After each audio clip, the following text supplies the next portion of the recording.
Quero começar fazendo um corte histórico dos 12 anos do governo Lula e Dilma. Na nossa avaliação, um projeto de conciliação que conseguiu garantir para quem estava na base da pirâmide ganhos e avanço em direitos, como, por exemplo, política de valorização do salário mínimo, acesso e ampliação de vagas nas universidades públicas, ao mesmo tempo retirando o Brasil do mapa da fome com programas como Bolsa Família, mas foi um período de conciliação que garantiu também a quem estava no topo da pirâmide, banqueiros nacionais, ampliação da sua lucratividade. Hoje, o momento histórico que a gente está vivendo não é mais uma conciliação. E hoje aqui não estou fazendo um julgamento de mérito dela. Eu estou procurando fazer aquilo que a gente interpreta como uma constatação. Hoje a gente não vive mais uma conciliação. Na nossa avaliação, é uma não conciliação à direita, que quer retirar direitos de quem está na base da pirâmide, os mais pobres e a classe média, para garantir direitos de quem está no topo da pirâmide. E aí me permitam falar de um tema, de um assunto que dividiu as famílias brasileiras, que foi amplamente discutido e que eu acho que a gente tem que discutir aqui hoje também, continuar fazendo a discussão dele. E eu queria falar de golpe. E falar de golpe não é uma fotografia, não é um retrato. É necessariamente um filme. O golpe não é o dia que foi votado o impeachment de Dilma na Câmara dos Deputados ou no Senado Federal. O golpe, repito, não é uma fotografia, na nossa análise, na nossa visão. O golpe é um processo. O golpe é um programa que está sendo implementado. Programa esse que não foi discutido nas urnas. E aí eu não posso deixar de, respeitosamente, começar discordando da última fala do Osório sobre a reforma da Previdência. E eu tenho que discordar da fala dele por um motivo simples. Porque o golpe, necessariamente, faz com que você tenha a implementação de um programa que não foi sequer discutido em campanha eleitoral. Normalmente o discurso utilizado é o seguinte: quem votou na Dilma no segundo turno, votou também no Temer. É verdade. Mas ninguém votou nesse programa. Nem quem votou na Dilma, nem quem votou na Luciana Genro, nem quem votou na Marina e nem quem votou no Aécio. Ou será que nas eleições alguém discutiu com cada um e com cada uma de vocês que para se aposentar você teria que contribuir 49 anos da sua vida para ter acesso à aposentadoria integral? Vamos dizer que você comece a trabalhar com 20 anos de idade. Pela proposta que o governo Temer mandou, você teria que trabalhar até os 69. Mas isso também não é verdade. Porque ninguém trabalha por 49 anos no mesmo local de trabalho. O processo de rotatividade é muito grande. Hoje no Brasil, só 4% dos brasileiros pedem aposentadoria com mais de 49 anos de contribuição. Você estaria retirando do acesso à aposentadoria pública, do regime de seguridade social, mais de 95% dos brasileiros, pelo menos para aposentadoria integral. Mas é verdade, eu estou falando aqui especificamente da proposta que originalmente foi mandada para o Congresso Nacional. Alguém discutiu isso em campanha eleitoral? Não. Nenhum dos candidatos. E a implementação, então, de um programa que não foi discutido, a gente não pode deixar de chamar de golpe.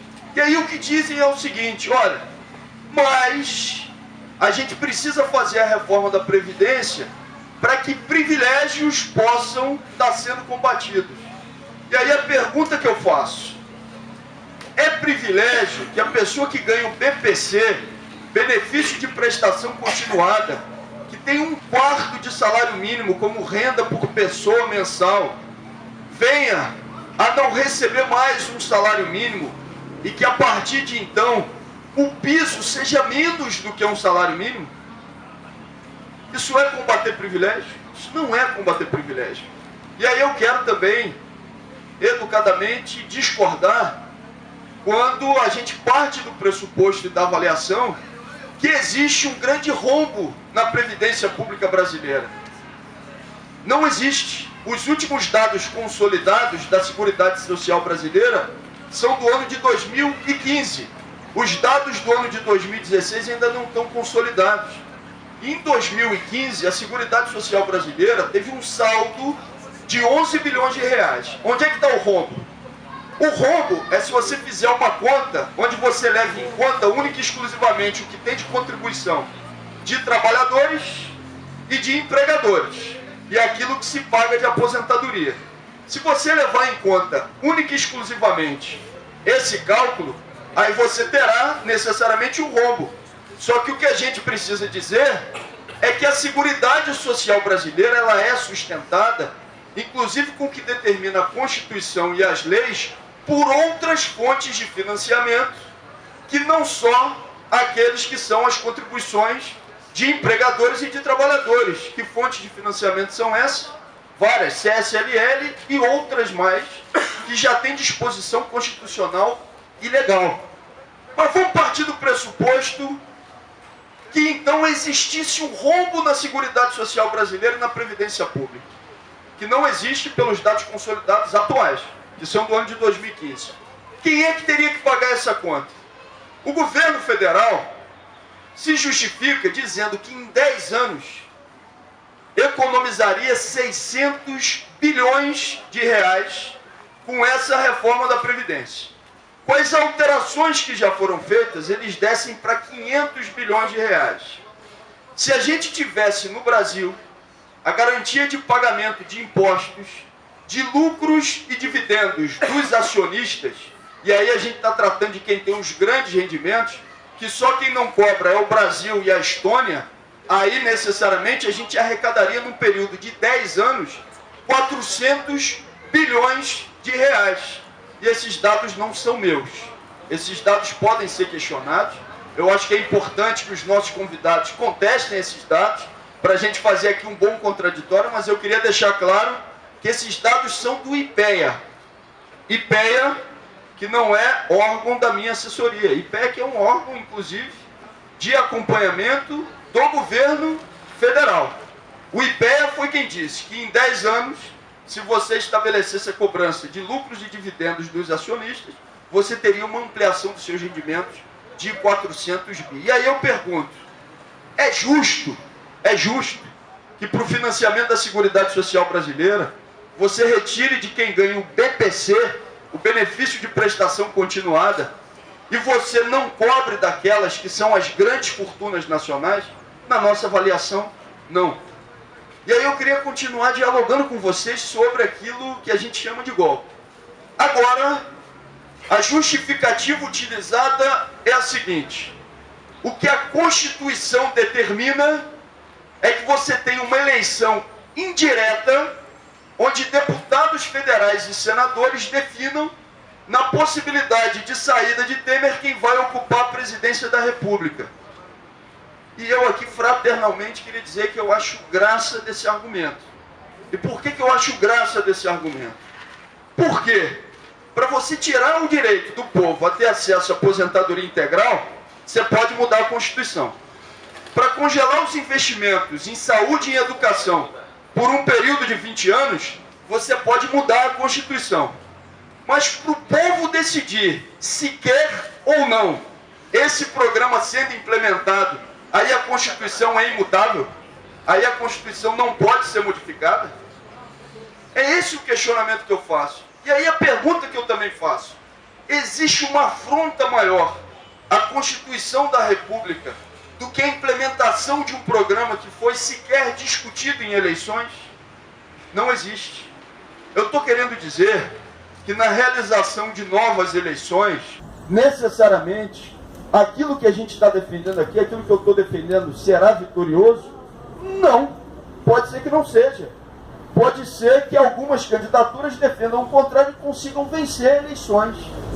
Mas, pelo menos, a gente vai ter a oportunidade de ter um período em que esses temas sejam discutidos. O que você não pode é ter a implementação de um programa e de um projeto que sequer passou por um processo de discussão pela sociedade brasileira. E aí eu queria rapidamente contar aqui alguns episódios dos bastidores da Câmara dos Deputados. O Temer fez um movimento para garantir maioria lá. O primeiro movimento que ele fez foi o seguinte: conseguir parlamentares que tivessem influência nas suas bancadas. Durante todo o tempo ele fala o seguinte: nós temos uma governabilidade como nunca se teve no Brasil, não é isso? E além disso, ele escolheu parlamentares que tivessem afinidade ideológica com o programa que está sendo implementado. Um dia eu estava lá na comissão do impeachment e um parlamentar virou para mim e falou o seguinte: Glauber, quando é que o pessoal vai começar a combater a corrupção e votar a favor do impeachment? Aí eu virei para ele e falei assim: rapaz, o que você quer a gente já sabe. Você quer que o Temer vá para a presidência da República para você ser nomeado ministro do Desenvolvimento e privatizar tudo que seja possível. Aí ele virou para mim e falou o seguinte: aí que as coisas vão começar a andar. Esse deputado não foi nomeado ministro do Desenvolvimento, mas ele foi nomeado ministro da Educação, Mendonça Filho. Então não surpreende que, como uma das suas primeiras declarações, ele tenha dito que a educação pública em estabelecimentos oficiais não necessariamente tem que ser gratuita. Ou seja, você pode pagar em estabelecimentos oficiais públicos para ter acesso à educação. Outro dia, me controlem aí com o tempo, viu gente? Quando eu estiver passando. Outro dia eu estava na Comissão de Educação e um outro parlamentar foi fazer a defesa de uma proposta de um projeto que era sobre a diminuição da idade para a realização de estágio. E aí, esse parlamentar virou e disse o seguinte: e a gente era contra o projeto porque a gente considerava que era ampliar o trabalho precoce em detrimento do fortalecimento da educação pública. Mas aí ele virou e falou o seguinte: o patrão, o chefe, trata o estagiário como se fosse um filho dele. Falei, peraí, vamos ver onde é que vai acabar essa história, né? Aí ele continuou: um brinquedo que o filho do patrão não usa mais, ele vai dar para o estagiário. Uma roupa que o filho do patrão não usa mais, ele vai dar para o estagiário.